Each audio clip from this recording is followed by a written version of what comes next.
안녕하세요. 저는 성경 속에 감춰져 있는 하나님의 비밀이 되신 예수 그리스도에 관한 신비의 말씀을 전하는 영마루입니다. 오늘은 구약 성경 이사야 54장 5절 한 구절 말씀 속에 기록되어 있는 너를 지으신 자는 네 남편이시니라 라는 제목의 말씀을 통하여 성령 하나님께서 우리에게 가르쳐 주시는 말씀의 깨달음의 은혜를 받고자 합니다. 그럼 이사야 54장 5절 본문 말씀을 열도록 하겠습니다. 이는 너를 지으신 자는 네 남편이시라. 그 이름은 만군의 여호와시며 네 구속자는 이스라엘의 거룩한 자시라. 온 세상의 하나님이라 칭함을 받으실 것이며. 여기에 이는 하시는 분은 여호와 하나님을 말씀합니다. 너라고 하는 것은 오늘날 이 땅에서 하나님을 믿는 신앙인들 전체를 말씀하신 것이고, 더 나아가서는 이 세상에 살고 있는 인류 전체를 너를 하는 것입니다. 너를 지으신 자는 네 남편이시라 이렇게 기록이 되어 있습니다. 그러면은 우리를 지으신 하나님이 우리의 남편이 되면은 당연히 우리는 바로 하나님의 아내가 된다는 뜻입니다. 그럼 결론적으로 이 세상에 있는 여자나 남자나 성별의 관계가 없이 다 하나님의 아내가 된다는 겁니다. 너를 지으신 자는 네 남편이라고 기록이 되어 있는데, 이 말씀이 구약 성경 이사야 54장에 기록되어 있기 때문에 우리들에게 남편이 되시는 분은 구약의 여호와 하나님이 우리의 남편이 된다, 이렇게만 알고 있지 않습니까? 여기에 남편이 누구냐? 영적으로 무덤 속에서 성령 세례를 받고 부활하신 그리스도가 우리 신앙인들의 진정한 남편이 되는 겁니다. 부활하신 그리스도가 우리 아내들의 남편이 되면은 정확하게 이사야서에 기록되어 있는 이 남편은 오순절날 이 땅에 임하실 성령께서 우리에게 가르쳐 주시고 깨닫게 해주시는 이 말씀이 상징적으로 우리의 남편이 된다는 것입니다. 요한복음 1장 1절에 보면은 이 말씀은 곧 하나님이시라. 오순절날 이 땅에 임하신 성령님은 우리에게 말씀을 가르쳐 주시기 위하여 이 땅에 오셨습니다.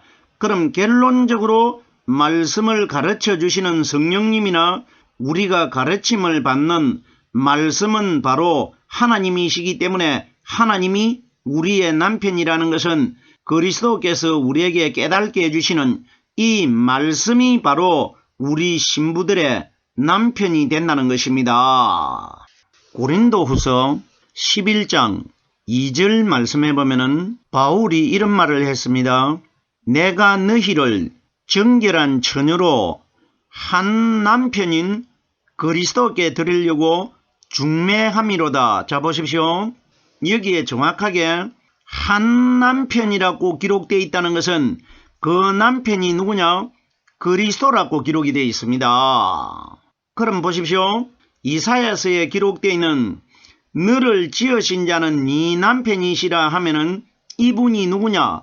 바로 남편은 한 분이라고 하셨기 때문에 그리스도가 남편이라 말입니다. 한 남편인 그리스도라고 기록이 되어 있기 때문에, 그럼 구약의 이사야서에 기록되어 있는 우리를 지으신 자는 네 남편이시라, 이분이 누구냐? 부활하신 그리스도가 우리의 남편이라는 것입니다. 그러면 우리를 창조하신 분은 바로 누구냐? 무덤 속에 부활하신 그리스도가 바로 여호와 하나님이고 우리의 남편이 됩니다. 그분이 우리를 창조하셨다는 것입니다. 정확하게 오순절날 이 땅에 임하신 성령 그리스도께서 우리에게 가르쳐 주시고 깨닫게 해주시는 이 말씀이 바로 영적으로 우리의 남편이 된다는 것입니다. 계속해서 다음 소절을 보겠습니다.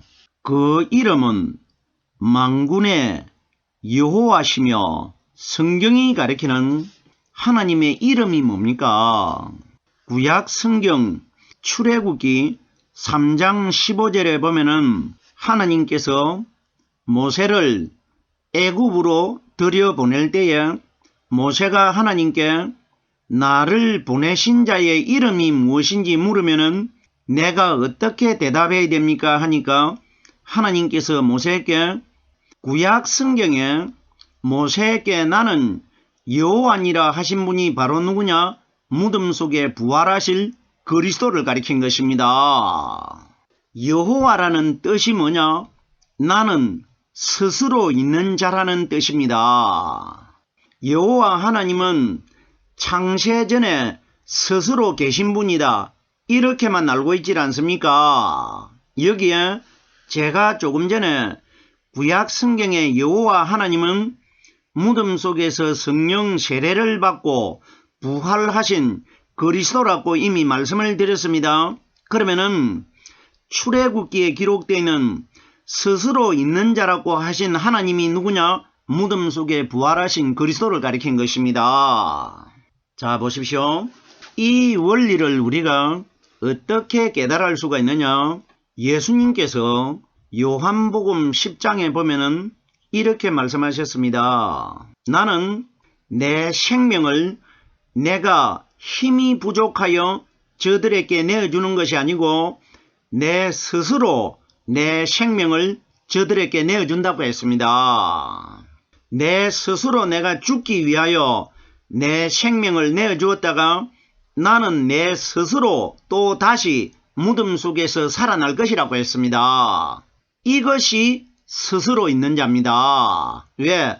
스스로 돌아가셨다가 스스로 자기 능력으로 살아납니다. 이분을 나는 스스로 있는 자니라 이거라 말입니다. 그럼 여기에 그 이름은 만군의 여호와시며 갤론이 누구냐? 무덤 속에 부활하신 그리스도를 가리킨 것입니다.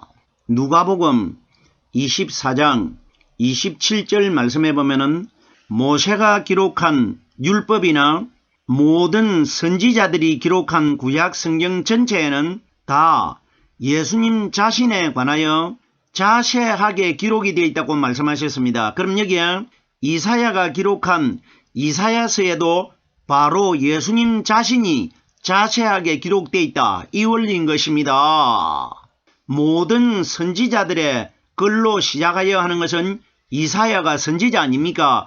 그럼 이사야가 기록한 이 성경 속에는 다름 아닌 예수님 자신에 관하여 자세하게 기록되어 있다. 이 원리 아닙니까? 그럼 여기에 그 이름은 만군의 여호와시며 이분이 바로 예수님이시고 부활하신 그리스도다 말입니다. 왜? 모든 성경에는 다 예수님 자신에 관하여 기록이 되어 있다고 했기 때문에 그럼 여기에 만군의 여호와는 이 세상을 다스릴 심판주 그리스도를 가리킨 것입니다. 만군이라는 뜻은 하나님을 믿는 신앙인들 중에 성령으로 말씀 깨달은 사람들을 마지막 심판날 만군이라고 합니다. 계속해서 다음 소절을 보겠습니다. 네 구속자는 이스라엘의 거룩한 자니라. 구속이라는 것이 뭡니까? 구속자가 누구냐 하면은 성령께서 우리에게 가르쳐 주시는 하나님의 말씀이 바로 하나님 아니십니까? 이분을 우리에게 구속자라고 합니다. 오늘날 우리들이 어떻게 예수님을 구속자로 믿을 수가 있고 그리스도를 우리가 눈으로 볼 수 있습니까? 남은 것은 말씀밖에 없습니다. 성경에 기록되어 있는 이 말씀이 우리들을 마지막 날 구속시킬 것이라 이 원리인 것입니다. 예수님께서 유월절날 저녁에 제자들에게 포도주를 주시면서 받아 마시라. 이것은 많은 사람들에게 죄를 사할 수 있는 내 피라고 하셨습니다. 피라고 하셨는데 곧 언약의 피라고 합니다.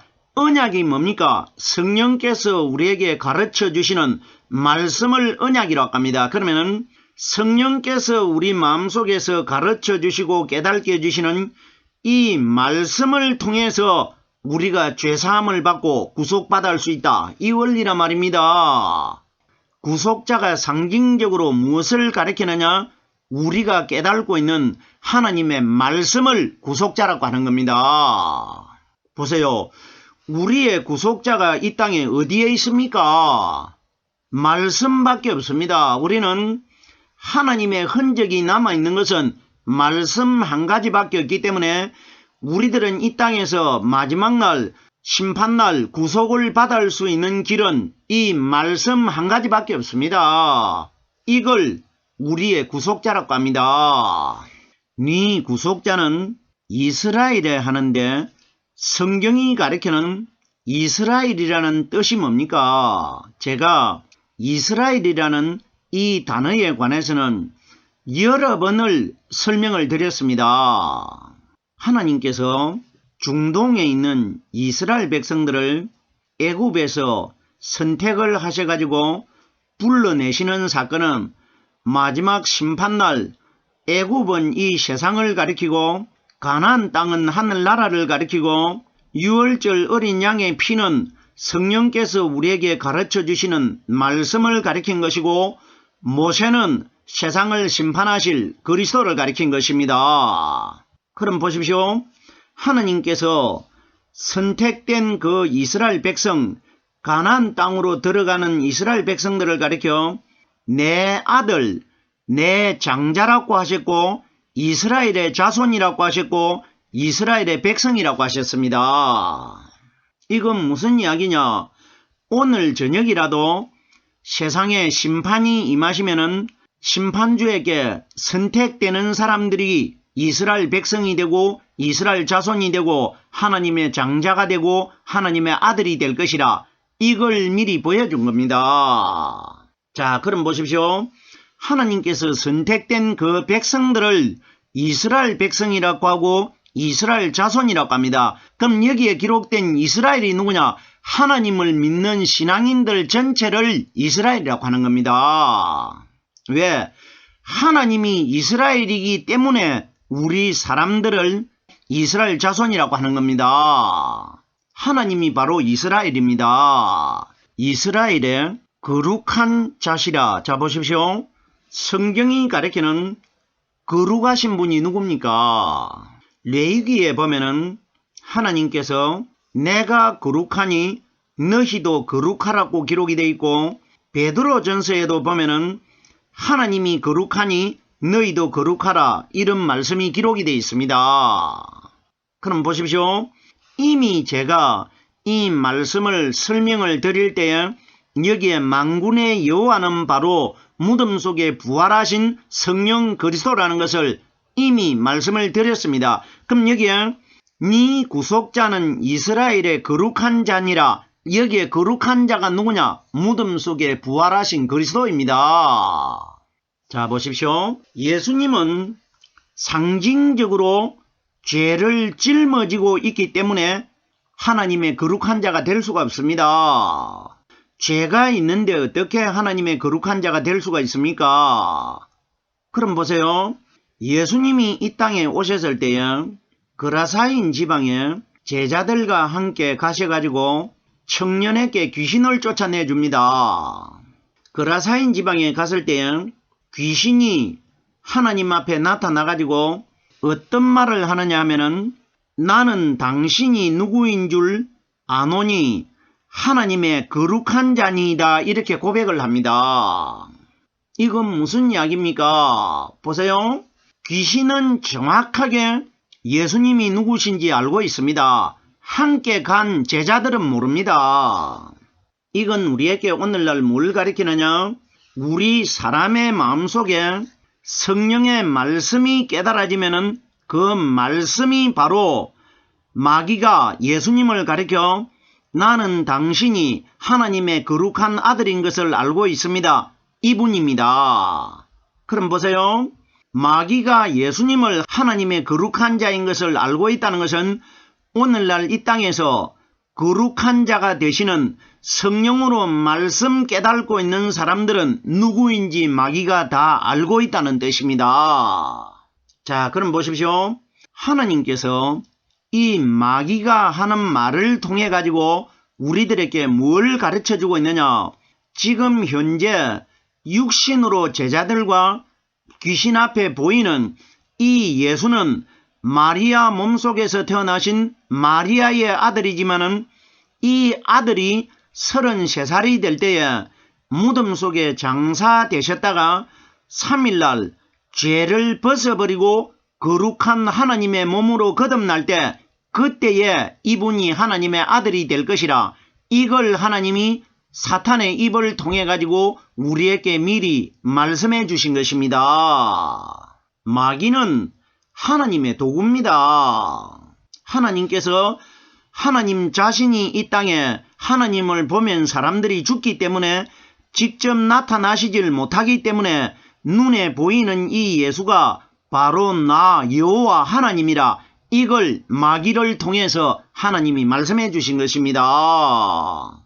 그럼 눈앞에 보이는 이 예수 속에는 정확하게 하나님의 거룩한 영이 들어있기 때문에 마귀가 정확하게 알고 하나님의 거룩한 자라고 고백을 하는 겁니다. 우리에게 이분이 하나님이시고 거룩한 분이라 이걸 보여주고 있는 겁니다. 자, 보십시오. 거룩함에 관하여 요한복음 17장 19절 말씀해 보면은 저희를 위하여 내가 나를 거룩하게 하오니 이렇게 기록이 되어 있습니다. 이건 뭡니까? 저희를 위하여 하는 것은 예수님께서 이 땅에 오셔가지고 예수님 자신을 위하여 거룩하게 되는 것이 아니라 우리를 위하여 예수님이 나를 거룩하게 하오니 이렇게 기록되어 있다는 것은 예수님은 이미 실제로는 거룩하신 분이 맞지 않습니까? 하나님이시기 때문에. 그럼 보십시오. 우리를 위하여 거룩하게 태어나는 이 과정을 다시 보여주셨다 이겁니다. 사람이 어떻게 해야 나처럼 거룩하게 될 수 있다는 이 과정의 길을 보여주신 분이 무덤 속에서 3일 동안 장사되어 있다가 부활하신 그리스도를 보여준 겁니다. 이걸 저희를 위하여 내가 나를 거룩하게 하오니 이렇게 기록되어 있습니다. 내가 나를 거룩하게 한다는 것은 어떤 다른 사람의 손을 빌리지 않고 자기 자신이 무덤 속에서 죄를 벗어버리고 살아나셨다. 이분이 정확하게 우리를 위한 하나님이십니다. 그래서 저희를 위하여 내가 나를 거룩하게 하오니 이렇게 기록된 것입니다. 계속해서 보십시오. 거룩함에 관하여 사도행전 2장 27절 말씀해 보면은 주의 거룩한 자로 썩음을 당치 않게 하실 것이미로다. 자, 보십시오. 우리가 여기서 말씀을 냉정하게 판단해 봅시다. 마리아 몸속에서 태어나셔가지고 무덤 속에 장사되신 예수님이 썩었습니까? 썩지 않았습니까? 썩었습니다. 예수님께서 3일날 살아나지 못하셨더라면 완전히 썩은 것 아닙니까? 그리고 예수님이 무덤 속에 대략적으로 37시간 내지 38시간을 계셨기 때문에 이스라엘 지방은 열대 지방이기 때문에 죽은 시신이 온도가 40도가 넘는 하루만 가면은 부패돼 버립니다. 그럼 여기 보십시오. 주의 거룩한 자로 썩음을 당치 않게 하실 것이라. 자, 보십시오. 마리아 몸속에서 태어나셔가지고 무덤 속에 장사되신 분은 썩으신 분이고 썩지 않는 자는 누굽니까? 부활하셔가지고 지금 현재 하늘나라에서 하나님 우편에 2020년 동안 앉아 계십니다. 이분이 썩음을 당치 않는 분. 그러면 성경이 가리키는 거룩한 자가 누굽니까? 썩음을 당치 않는 분, 영원히 살아계신 분, 이분을 거룩한 자라고 하는 겁니다. 자, 그럼 여기에 정확하게 네 구속자는 이스라엘의 거룩한 자시라. 그러면 무덤 속에 썩어가지고 장사되신 육신의 예수님이 우리를 구속하는 분이 아니고 무덤 속에서 부활하셔가지고 하늘나라에 영원히 살아계시는 성령 그리스도가 우리를 썩지 않게 하시는 분이고 거룩하신 분이라 이겁니다. 이 원리를 정확하게 하나님이 우리에게 구별해서 말씀을 증거하신 것입니다. 온 세상의 하나님이시라 무덤 속에 부활하신 분은 바로 하나님이십니다. 예수님께서 부활하시기 전까지는 부자 청년을 만나가지고 나는 하나님이 아니라고 말씀하셨습니다.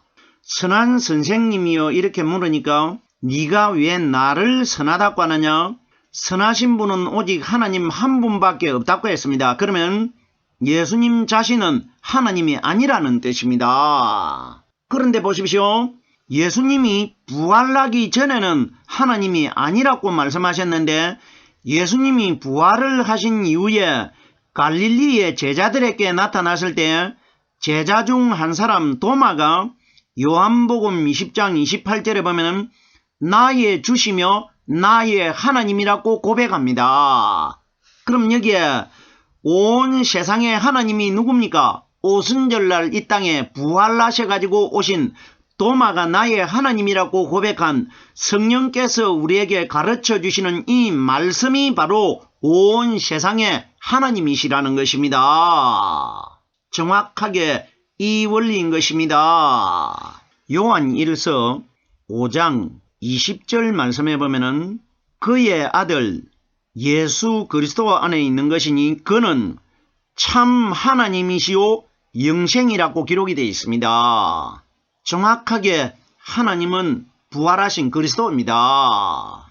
온 세상에 하나님이라 칭함을 받을 것이며 칭함을 받는다는 건 뭡니까? 우리가 이 세상에 하나님이 어디에 계십니까? 눈에 보이지도 않는데 그럼 보십시오.